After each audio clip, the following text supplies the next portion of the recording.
Bismillahirrahmanirrahim. Assalamualaikum warahmatullahi wabarakatuh. Waalaikumsalam warahmatullahi wabarakatuh. Assalamualaikum warahmatullahi wabarakatuh. Wa alihi wa sahbihi ajmain. Yang saya hormati Ibu Kepala TK Swadika beserta Ibu Dewan Guru TK Swadika, dan yang saya hormati Bapak Ibu wali murid TK Swadika.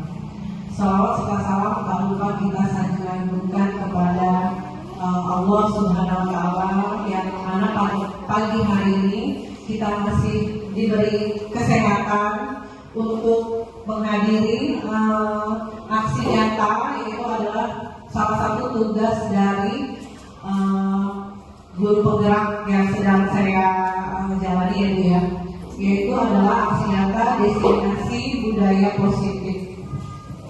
Budaya positif nanti akan kita bahas sama-sama ya Bu ya.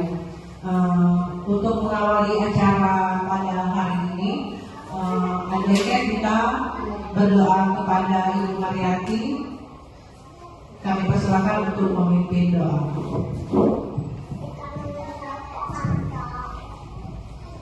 Bismillahirrahmanirrahim. Assalamualaikum warahmatullahi wabarakatuh. Iya, ibu-ibu, sebelum acara kita mulai, mari kita bersama-sama berdoa untuk membaca acara ibu ya. Mari kita bersama-sama membaca hamdalah ibu ya. Yuk kita berdoa. Bismillahirrahmanirrahim. Alhamdulillahirabbil alamin. Ar-Rahmanirrahim. Maliki yaumiddin. Iyyaka na'budu wa iyyaka nasta'in. Ihdinas siratal mustaqim. Siratal ladzina an'amta 'alaihim ghairil maghdubi 'alaihim waladdallin. Amin. Terima kasih. Wassalamualaikum warahmatullahi wabarakatuh. Ya, dan acara selanjutnya adalah sedikit pengarahan dari Ibu Kepala TK Swadika kepada Ibu Rumiatun. Kami persilakan.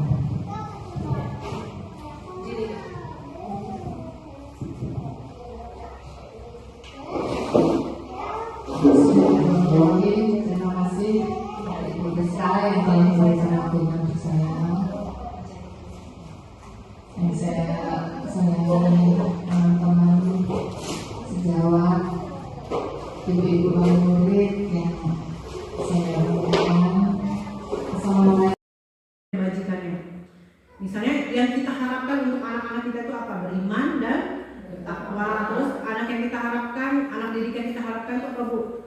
Nantinya dia ingin menjadi sukses, disiplin, ya kan? Terus apa lagi Bu?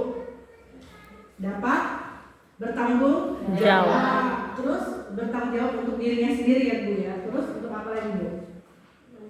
Mandiri. Kalau di TK kan yang kita latih adalah yang pertama adalah tanggung jawab, mandiri, terus disiplin, cara dia menghormati guru, menghormati orang tua gitu ya Bu ya. Next.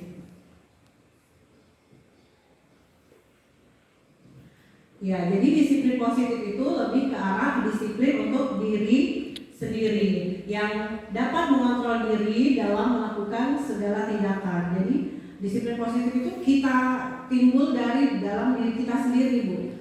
Jadi sebagai next Bu. Jadi sebagai contoh nih ya, misalnya kalau ketika kita akan mau berangkat sekolah gitu ya Bu ya. Jadi kalau kita mau berangkat sekolah itu yang pertama misalnya kan ada nih nanti aja terlambat gak apa-apa gitu kan ya. Atau karena dapat timbul dari dalam diri kita untuk disiplin, memang karakter kita gitu ya, memang timbul untuk disiplin diri. saya nggak boleh terlambat gitu. Walaupun memang tidak ada hukuman, tidak ada sanksi walaupun kita terlambat, saya harus datang tepat waktu gitu. Itu adalah salah satu disiplin diri. Disiplin diri itu ya, jadi disiplin diri, disiplin untuk murid-murid kita itu harus dari 6 karakter ini, dalam 6 karakter dalam profil pelajar Pancasila. Jadi beriman dan bertakwa kepada Tuhan Yang Maha Esa, misalnya apa Bu? Ya, misalnya kita membiasakan berdoa sehari-hari, terus ibadah, mengucap salam itu adalah salah satu iman dan beriman dan bertakwa. Terus kita juga melatih kemandirian anak, misalnya toilet sendiri, makan sendiri, cuci tangan sendiri, dan lain sebagainya ya. Terus berkebinekaan global itu berarti kan ada di sekolah kita yang non muslim ya Bu ya. Jadi kita anak-anak kita arahkan untuk menghargai, oh ternyata ada teman kita yang berbeda agama, kita tidak boleh mengganggu seperti itu. Terus bergotong royong, kalau di tangan anak-anak bergotong royong dengan apa Bu? Kegiatan yang bisa kita ambil. Misalnya sama-sama kita merapikan mainan, terus menyiram tanaman, sama-sama kita membersihkan lingkungan sekolah. Terus kreatif, kalau kreatif itu sudah kita tanamkan setiap hari, bahwa anak-anak TK itu harus kreatif ya Bu ya. Dengan cara apa Bu? Dengan cara apa kita menggali mereka supaya kreatif? Dengan kegiatan yang kegiatan setiap hari yang kita berikan kepada anak.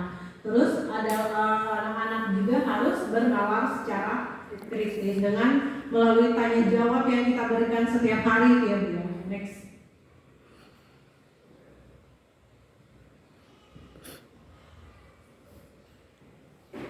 Ya, poin yang kedua, sekarang kita mau membahas tentang motivasi perilaku manusia. Jadi motivasi itu ada 3 ya Bu ya. Poin yang pertama adalah untuk menghindari ketidaknyamanan atau hukuman. Itu kalau yang tadi saya sebutkan, kalau contohnya supaya tadi kita mau berangkat sekolah gitu ya Bu ya.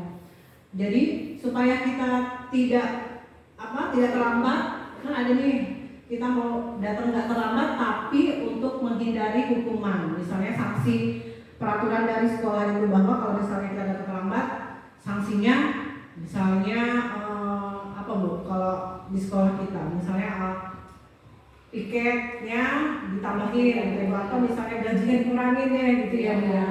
Nah, terus di poin yang kedua adalah bahwa motivasi perilaku manusia itu adalah untuk mendapatkan imbalan atau penghargaan. Jadi misalnya ketika kita mau berangkat sekolah, kita tidak terlambat, tapi motivasi dalam diri kita itu biar untuk mendapatkan sesuatu, misalnya contohnya misalnya kita tidak terlambat hari ini karena ingin dipuji atau mendapat nilai plus apa gitu ya Bu. Berarti iya untuk jadi motivasi yang timbul itu dia untuk berharap untuk mendapatkan imbalan atau penghargaan dari orang lain.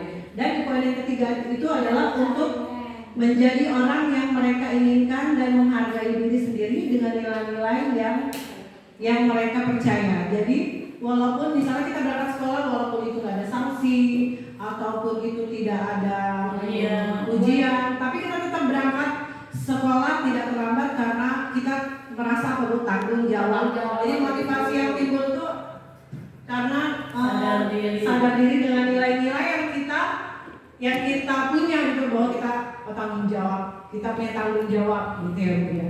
Jadi poin 1 dan poin kedua ini adalah motivasi yang timbul dalam ini adalah motivasi yang timbul dari luar diri, dan yang poin yang ketiga ini adalah motivasi yang timbul dalam diri kita sendiri. Next. Keyakinan kelas. Jadi motivasi itu nanti akan kita bahas tentang di keyakinan kelas. Jadi keyakinan kelas itu adalah bahwa guru berperan dalam mewujudkan terbentuknya keyakinan kelas dengan adanya kesepakatan antara guru dan murid. Jadi sebelum sudah kita coba kemarin ya Bu ya, sudah kita terapkan memang keyakinan kelas yang pertama adalah misalnya kita memberi masukan kepada anak-anak, semua masukan anak-anak kita tampung. Misalnya apa Bu, anak-anak bahwa hari ini kita akan membuat keyakinan kelas gitu ya Bu ya. Terus coba jadi semua pendapat anak-anak itu kita tampung. Kan kalau anak-anak TK belum bisa nulis, belum bisa, jadi kita yang nulis misalnya Rina bahwa di kelas ini tidak boleh apa, misalnya oh tidak boleh buang sampah sembarangan Bu, tulis. Terus tidak boleh apa lagi, tidak boleh nangis, tidak boleh buang sampah, terus mainannya harus diberesin, terus tidak boleh lari-lari Bu, sama teman tidak boleh cubit. Nah setelah anak-anak menempel itu kan kita kelompokkan yang mana, kan biasanya ada yang sama nih, yang sama-sama itu kita kelompokkan, dan setelah kita buat, ini adalah salah satu contoh kesepakatan kelas di kelas saya ya. Setelah kita buat, kita sepakati bersama-sama bahwa poin yang pertama adalah membudayakan 5S. 5S apa Bu? Senyum, salam, sapa, sopan. Jadi kita budayakan setiap hari. Keyakinan kelas ini kita bahas setiap hari, gitu ya Bu ya. Terus poin yang kedua adalah sesama teman saling menyayangi. Jadi kalau misalnya kadang kan ada nih anak-anak yang lagi melakukan kegiatan tiba-tiba mukul. Nah, terus kita tanyakan lagi kepada anak-anak, ayo misalnya Mariati, kira-kira kalau Mariati mukul Rina sudah melanggar keyakinan kelas kita? Tidak. Pasti anak-anak akan ingat, oh iya, saya melanggar keyakinan kelas kita.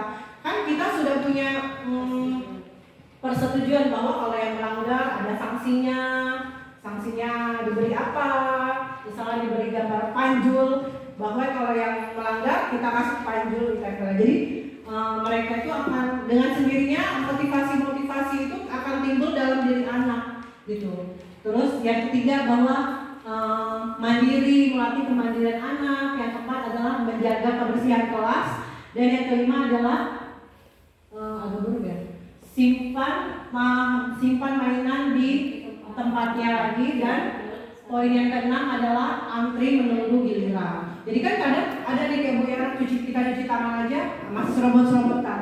Kita ingatkan lagi keyakinan kelasnya. Jadi setiap kali kita bahas. Sekarang kita SBK dulu ya. SBK.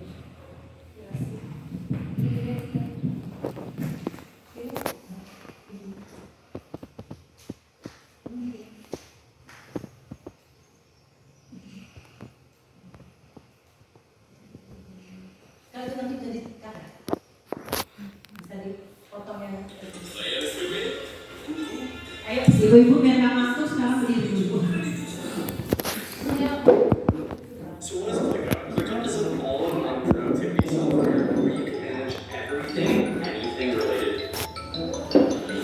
Mbak, S1 dia nak.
Sini Yam.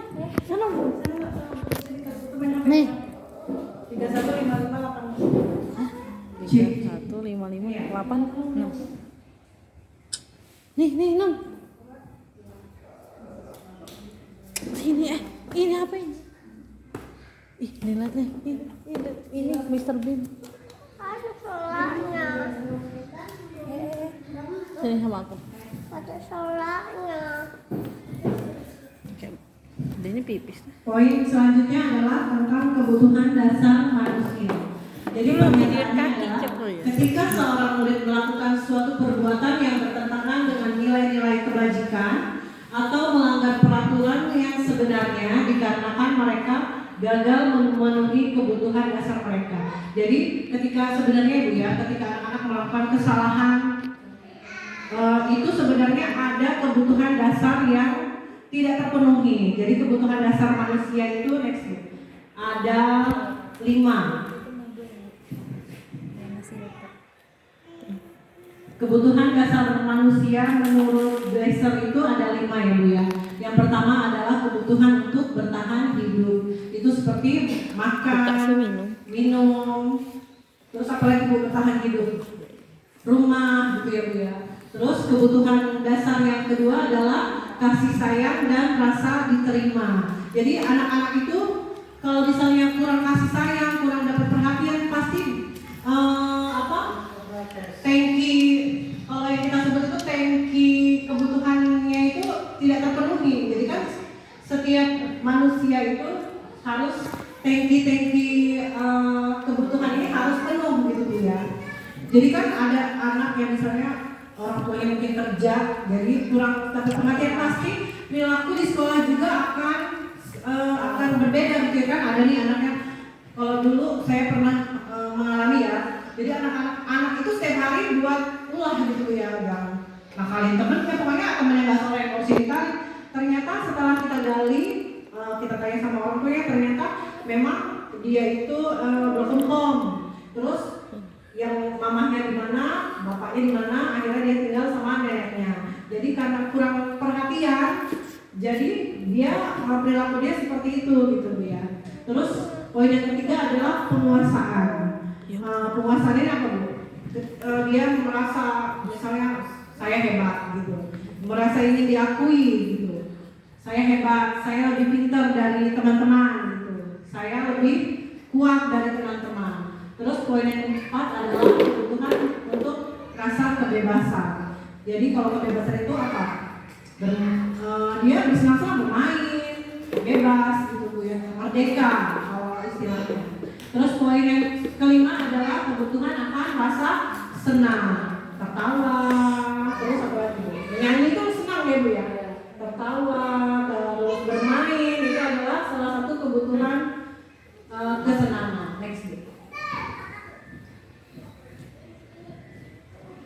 Sekarang kita akan membaca sedikit tentang studi kasus. Jadi kita baca sama-sama Ibu. Jadi Ibu Zulaika ini adalah guru wali kelas 9H. Sedang bingung menghadapi ulah salah satu murid di kelasnya, yaitu Tommy. Jadi beberapa anak telah mengeluhkan Tommy yang seringkali meminta bekal makan siang mereka dengan paksa. Jika Anda menghadapi situasi seperti Ibu Zulaika, apa yang akan Anda lakukan menurut Anda? Kira-kira apa alasan temannya itu melakukan hal ini? Next. Kira-kira dari kasus ini pastikan ada kebutuhan dasar yang tidak terpenuhi. Nah, jadi alasan yang pertama adalah karena ia lapar dan orang tuanya tidak membawakan bekal makan siang. Maka kebutuhan dasar yang berusaha Tommy tadi terpenuhi adalah kebutuhan dasar apa Bu? Bertahan hidup atau survival. Terus alasan yang kedua adalah karena dia merasa senang ketika temannya memperhatikan dia. Kan ada ya Bu ya anak temannya dia temannya nangis, dia tuh merasa hebat gitu, puas, bukannya dia tidak merasa bersalah, tapi dia merasa senang aja, katanya kan senang aja kalau saya ganggu dia gitu kan ya. Temannya itu melaporkan tindakannya itu pada gurunya dan gurunya memberitahu orang tuanya. sehingga orang tuanya jadi memperhatikan dia. Maka kebutuhan dasar yang sedang dipenuhi Tommy tadi adalah apa, Bu? Kebutuhan akan rasa kasih sayang dan diterima. Jadi ternyata dia melakukan itu tuh karena dia kurang kasih sayang. Dan alasan yang ketiga adalah karena temannya jadi takut dengan dia dan menuruti keinginannya. Jadi kalau dia ganggu temannya, teman-temannya kan jadi takut sama saya, katanya gitu kan. Maka sebetulnya Tommy sedang berusaha memenuhi kebutuhan dasar akan apa, Bu? Kekuasaan. Dan alasan yang keempat, next, Bu. Alasan yang keempat adalah karena dia merasa bosan dengan bekal makan yang dibawakan ibunya dari rumah. Karena ibunya selalu membawakan bekal yang itu aja. Nah, karena dia ingin mencoba makanan teman-temannya yang beraneka ragam, maka Tommy sedang memenuhi kebutuhan akan kebebasan. Dan alasannya kelima adalah si Tommy tadi ia melakukannya karena iseng aja, dan ia menikmati ekspresi wajah teman-temannya yang kesel karena diambil makanannya. Dan menurut dia ekspresi teman-temannya yang itu tuh lucu. Kalau teman yang merasa kesel itu menurut dia itu lucu gitu kan ya. Maka Tommy itu sedang berusaha memenuhi kebutuhan akan rasa kesenangan dia dalam diri dia sendiri. Bahwa kalau saya jailin temennya itu, temennya kesel tuh menurut dia itu lucu gitu kan ya. Sebenarnya menurut kita aneh gitu kan ya, Bu ya. Next, Bu.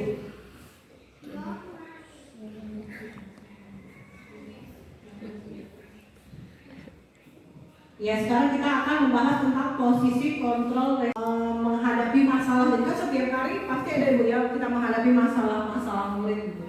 Jadi posisi kontrol ini ada 5. Yang pertama adalah guru sebagai penghukum, guru sebagai pembuat merasa bersalah, guru sebagai teman, guru sebagai pemantau, dan guru sebagai manajer.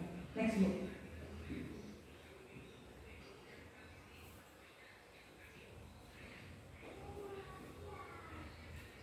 Jadi di 5 posisi kontrol ini,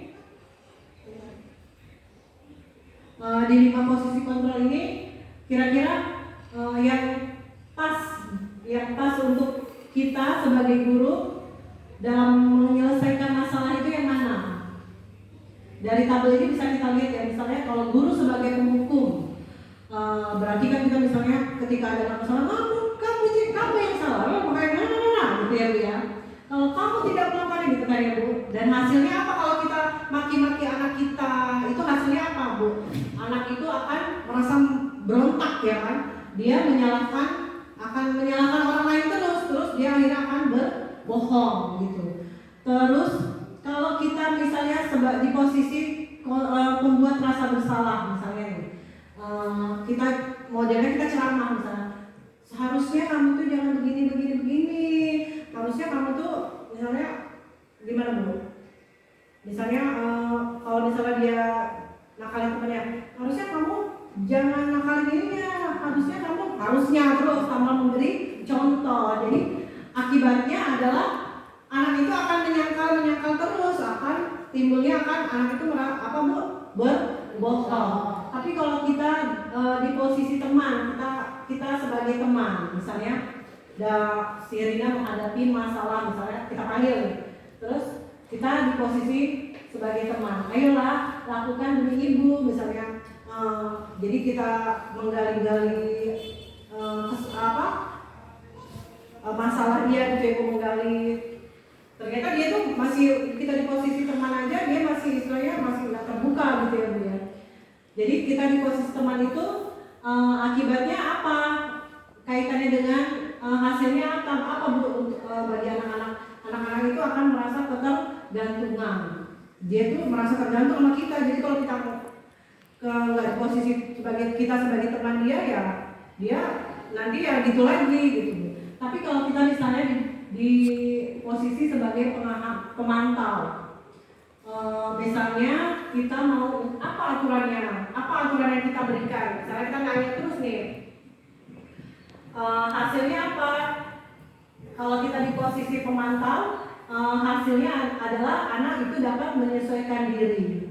Tapi itu bila diawasi aja, misalnya kalau di SD kebanyakan, atau kalau di TK ketika gurunya keluar, kalau ketika gurunya keluar ribut lagi, risik gitu ya Bu ya, acak-acakan di kelas, lempar sana lempar sini kan ada ya. Tapi kalau gurunya di kelas itu terus diam tertib, jadi dia tuh takut pada status, misalnya takut pada saat Bu Mariati di kelas saja. Tapi kalau Ibu Mariati nggak di kelas, mereka akan kembali ke situasi yang sama. Nah sekarang guru di posisi manajer adalah kita mengajukan pertanyaan-pertanyaan. Misalnya kalau ada merasa bersalah tadi, kita tanyakan lagi kepada keyakinan kelas kita. Misalnya ada anak yang buang sampah atau ada anak yang mendorong lagi Bu ya, mendorong kemana. Terus kita tanyakan lagi kepada keyakinan kelas kita. Kira-kira yang dilakukan Rina tadi sudah sesuai belum dengan keyakinan kelas kita? Bahwa apa? Oh, iya Bu, kalau sama teman kan harus sayang gitu ya. Kalau sama teman harus sayang. Kira-kira sudah sesuai belum dengan keyakinan kelas kita? Belum Bu. Nah, jadi itu akan timbul dalam diri dia. Ternyata yang dilakukan saya ini salah, katanya gitu. Nah, hasilnya apa? Dapat menguatkan pribadi anak itu. Next Bu.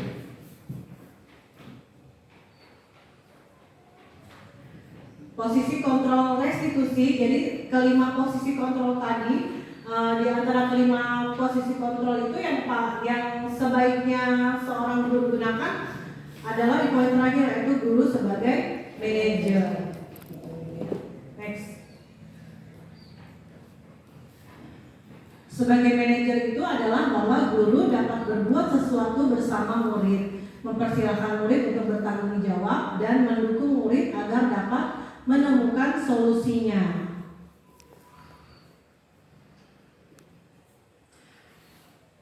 Selain itu, posisi manajer ini mengacu pada restitusi yang dapat menjadikan murid sebagai manajer bagi dirinya sendiri, sehingga dapat terciptanya identitas positif pada diri murid itu sendiri. Poin yang terakhir adalah segitiga restitusi. Jadi ketika kita akan menyelesaikan masalah itu, yang kita gunakan adalah segitiga restitusi ini. Apa sih restitusi itu? Restitusi itu adalah proses menciptakan kondisi bagi murid untuk memperbaiki kesalahan mereka sehingga bisa kembali pada kelompok atau karakter yang lebih kuat. Itu menurut dosen. Bahwa restitusi itu bukan untuk menebus kesalahan, tapi untuk belajar dari kesalahan mereka. Restitusi itu adalah memperbaiki hubungan, tawaran bukan paksaan, menuntun untuk melihat ke dalam diri dan mencari kebutuhan dasar yang mendasari tindakannya, cara untuk memperbaiki diri dia sendiri, dan fokus pada karakter bukan tindakan, fokus pada solusi dan mengembalikan murid yang berbuat salah pada kelompoknya tersebut. Tahapan dalam segitiga restitusi ini adalah ada 3 tahap ya Bu. Yang pertama adalah menstabilkan identitas, yang kedua adalah validasi.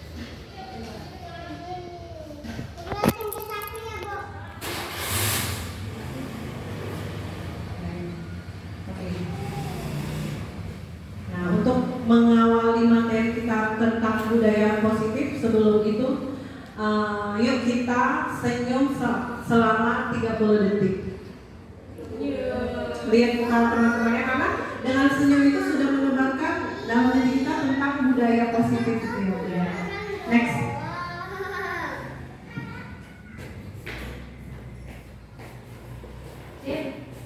Ya, sebelum kita mulai materi, kita buat kesepakatan di forum diseminasi ini. Jadi kesepakatan kelas yang akan kita buat sama-sama ya Bu ya. Yang saya buat yang pertama adalah menghargai siapapun yang berpendapat gitu ya Bu ya. Terus di poin kedua adalah menjadi pendengar yang baik. Nah, seterusnya kira-kira apa lagi Bu? Kesepakatan kelas kita di forum ini, kesepakatan di forum ini. Misalnya handphone diapain Bu? Handphone di silent. Terus apa lagi Bu? Ngobrol, nggak boleh ngobrol. Tidak boleh ngobrol. Ya. Terus? Terus? Ya, izin ke toilet boleh ya Bu ya? Ya, izin ke toilet. Ke toilet. Kira-kira ada yang ditambahin atau mau dikurangin? Kesepakatan di forum ini. Tidak mengelak pendapat orang lain. Hah? Tidak mengelak pendapat orang lain. Iya, tidak apa maksudnya tidak menjatuhkan pendapat Iya. orang lain gitu ya. Menerima pendapat orang lain. Kalau begitu sudah kita sepakati ya. Masuklah kita kepada budaya positif. Sebelumnya ini adalah budaya positif yang dikemukakan oleh Ki Hajar Dewantara. Ki Hajar Dewantara ini adalah apa Bu Bapak? Iya. Nah, ia berpendapat bahwa di garis kebalnya adalah ia dapat memperbaiki kondisi tanah, memelihara tanaman padi, memberi pupuk dan air, membasmi ulat-ulat atau jamur-jamur yang mengganggu hidup tanaman padi dan lainnya. Ini maksudnya adalah diibaratkan bahwa pendidikan ini kita itu sebagai anak-anak didik itu adalah tumbuhan. Kita ini guru pamong sebagai petani kalau menurut Ki Hajar Dewantara. Jadi tumbuhan ini adalah tergantung dari petaninya, tergantung dari kitanya kan Bu ya. Bagaimana tanaman padi itu tumbuh subur, padi itu kan murid-murid kita. Berarti kalau biar tumbuh dengan baik, murid-murid kita tumbuh dengan baik harus diberi apa tadi Bu? Diberi pupuk, diberi air, diberi jamur-jamur yang mengganggu itu dibasmi. Itu adalah diibaratkan pendidikan. Next.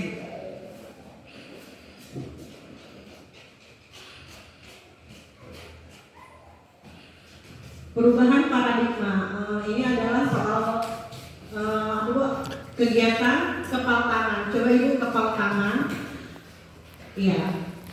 Jadi ada sedikit soal cerita, ada A dan B. A dan B ini adalah kita dan teman kita. Jadi sobeklah secari kertas kecil, tuliskan benda atau sesuatu yang sangat berharga untuk kita. Letakkan di salah satu tangan dan genggam benda atau sesuatu tersebut dengan segala daya. Jadi ibu teman sebagainya coba ini misalnya kalau saya ini saya ibaratkan ini emas. Nah, Ibu Dewi berusaha untuk kira-kira Ibu Dewi bisa nggak membuka genggaman saya? Pastikan saya akan mempertahankan apa yang saya miliki ya Ibu ya. Nah, jadi apa yang terjadi? Maksudnya apa yang terjadi bahwa dari cerita ini bahwa posisi kontrol itu ada di mana Bu? Yang mengontrol itu siapa Bu? Diri kita sendiri. Iya. Jadi yang mengontrol itu adalah diri kita sendiri. Jadi diri kita itu memiliki kontrol atas apa yang kita pikirkan dan kita rasakan. Jadi tergantung kita mau fokus ke hal yang mana dulu, mau fokus pada hal yang positif atau fokus pada hal yang negatif.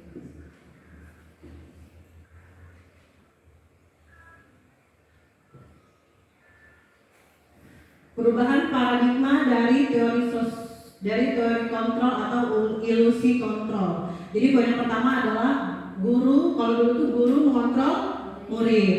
Terus poin yang kedua adalah kritik dan membuat orang merasa bersalah dapat menguatkan karakter. Poin yang ketiga adalah semua penguatan positif, efektif dan bermakna. Dan poin yang keempat adalah orang dewasa memiliki hak untuk memaksa. Kira-kira ini teori kontrol ya Bu ya, teori kontrol. Jadi guru mengontrol murid.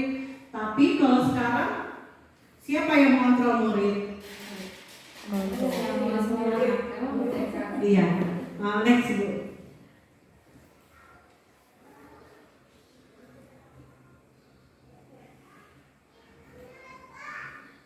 Ini adalah perubahan paradigma dari stimulus respon menuju posisi kontrol. Pertanyaan pematiknya adalah bisakah kita mengontrol seseorang dari stimulus respon Di poin yang pertama adalah kita mencoba mengubah orang agar berpandangan sama dengan kita. Kira-kira bisa nggak seperti itu, Bu?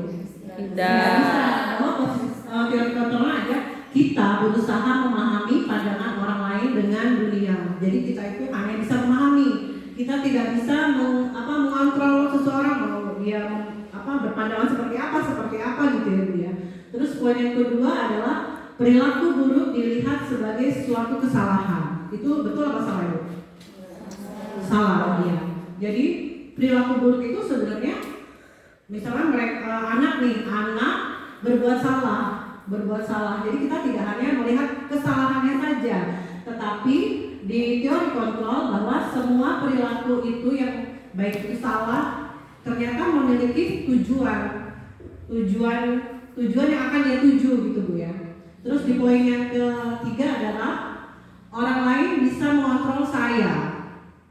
Nah, di teori kontrolnya adalah hanya kita diri sendiri saja yang bisa mengontrol diri kita sendiri. Di poin yang keempat adalah pemaksaan ada pada saat bujukan yang gagal. Di teori kontrolnya adalah bahwa dengan kolaborasi dan konsensus dapat menciptakan pilihan-pilihan baru. Di poin selanjutnya adalah model berpikir menang dan kalah. Itu maksudnya kalau pada anak-anak ya, bukan kalau setiap hari itu kita menghadapi masalah, misalnya yang anak-anak ada kan yang bisa rebutan sesuatu, atau misalnya temennya nggak salah nih tiba-tiba dipukul. Nah seperti itu, Bu. Terus teori kontrol seperti apa yang akan kita berikan? Yaitu model berpikir menang.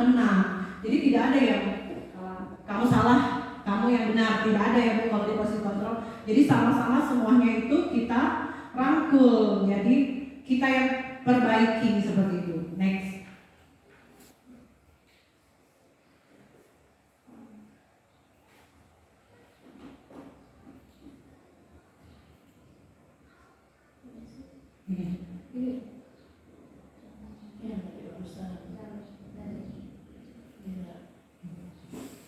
Jadi seorang guru yang baik itu harus memiliki kemampuan dalam mewujudkan budaya positif di sekolah. Budaya positif tersebut dapat dijalankan dengan menerapkan konsep-konsep inti. Jadi ada 6 poin yang akan kita bahas. Yang poin pertama adalah disiplin positif, yang kedua adalah motivasi perilaku manusia, ketiga adalah keyakinan kelas, keempat adalah kebutuhan dasar manusia, dan yang kelima adalah posisi kontrol restitusi, dan yang keenam adalah segitiga restitusi. Next.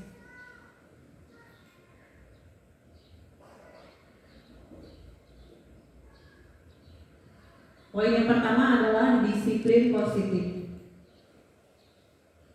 Kira-kira ketika kita mendengar kata disiplin, apa, Bu, yang terbenak dalam yang terpikir dalam pikiran kita, Bu? Disiplin itu iya, terus apa lagi, Bu? Disiplin waktu. Iya. Disiplin itu harus ya, Bu ya.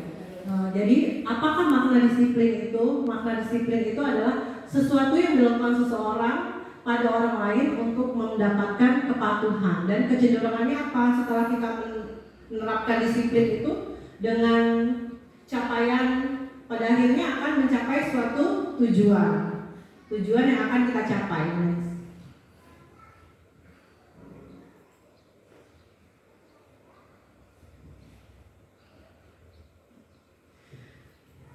Disiplin positif itu merupakan suatu cara penerapan disiplin yang mengajarkan anak itu untuk bertanggung jawab dan menumbuhkan kesadaran diri berdasarkan nilai-nilai kebajikan. Nilai-nilai kebajikan yang ingin kita terapkan kepada anak-anak. Misalnya apa aja nilai-nilai kebajikannya? Misalnya yang kita harapkan untuk anak-anak kita itu apa? Beriman dan takwa. Terus anak yang kita harapkan, anak didik yang kita harapkan itu apa, Bu?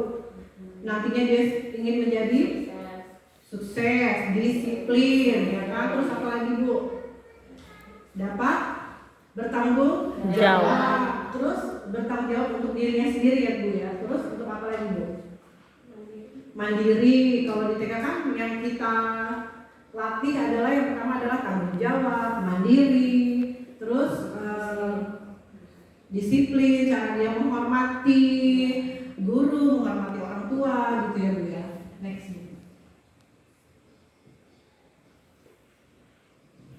Ya, jadi disiplin positif itu lebih ke arah Assalamualaikum warahmatullahi wabarakatuh. Waalaikumsalam warahmatullahi wabarakatuh. Setelah saya menerima pembelajaran dari yang saya lihat tadi, saya membentuk perubahan, menuntut guru untuk menerapkan model-model pembelajaran di luar sana untuk siswa untuk lebih kreatif, aktif, dengan cara mempertajam pikiran peserta didik. Sudah. Assalamualaikum warahmatullahi wabarakatuh. Assalamualaikum warahmatullahi wabarakatuh. Waalaikumsalam warahmatullahi wabarakatuh. Oke, perasaan apa yang muncul selama mengikuti sesi ini, khususnya mengenai makna disiplin dan motivasi intrinsik. Nah, setelah saya mengikuti sesi ini, saya merasa senang dan bahagia dan lebih tahu apa itu disiplin, apa itu makna disiplin dan motivasi intrinsik itu apa. Terima kasih. Assalamualaikum warahmatullahi wabarakatuh. Nama saya Ibu Rika. Dengan saya akan menjadi guru yang seperti apakah setelah mengikuti sesi ini saya akan menjadi guru yang lebih baik setelah mengikuti restitusi sesi ini. Saya akan menerapkan segitiga restitusi. Terima kasih.